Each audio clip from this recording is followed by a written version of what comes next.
આજની આ સુંદર પ્રસ્તુતિ સર્વે ડાન્સની કોરિયોગ્રાફી જેનિશભાઈ દોશી અને એમની ટીમે અહીંયા આગળ આપી છે. તો એક વખત જોરદાર તમારા તાળીઓના પોખણા થઈ જાય આખા આ ઇવેન્ટની. જેનિશભાઈ ક્યાં છો? અહીંયા આવો ને જરા. ઉમેદવાર છે કે દીક્ષાર્થી છે?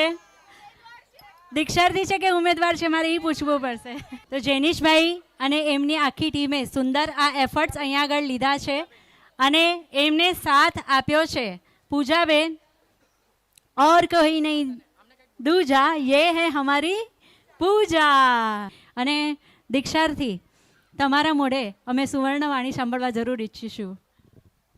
આ પ્રોગ્રામ એક મારું ડ્રીમ હતું.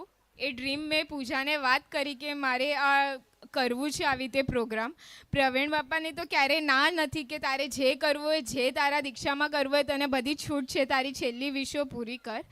તો સ્પેશિયલ થેન્ક પૂજાને કહીશ કે આખી સ્ટોરી લાઈન આ તે બધું કલ્પનાબેન જેમણે લખી આપી, અને જેનિશ સરે પણ એન્ડ ટાઈમ પર હા પાડી. જસ્મીનાબેન તમે પણ એન્ડ ટાઈમ પર હા પાડી છે. આ પ્રોગ્રામમાં પાછળ બેક સ્ટેજ પર બધાનો બહુ સપોર્ટ હતો. અને થેન્ક યુ તો ભાઈ બહેનોને કહીશ કે છેલ્લા સુધી ના પાડીને 2 પ્રેક્ટિસમાં બહુ સરસ ડાન્સ કર્યો છે. Thank you so much. મને આટલી સરસ સરપ્રાઈઝ આપી છે એની માટે મને અડધો પ્રોગ્રામ ખબર નહોતી છેલ્લે, પણ થેન્ક યુ. બહુ સરસ પ્રોગ્રામ થયો. મેં વિચારો એમ કરતાં સારો પ્રોગ્રામ થયો. થેન્ક યુ જેનિશ સર અને થેન્ક યુ. હા, અને જેનિશ સરે મારી માટે એક સરપ્રાઈઝ સોંગ બનાવ્યો છે. તો એ સોંગ આપણે અહીંયાથી પ્લે કરીએ અને thank you so much A song માટે પણ.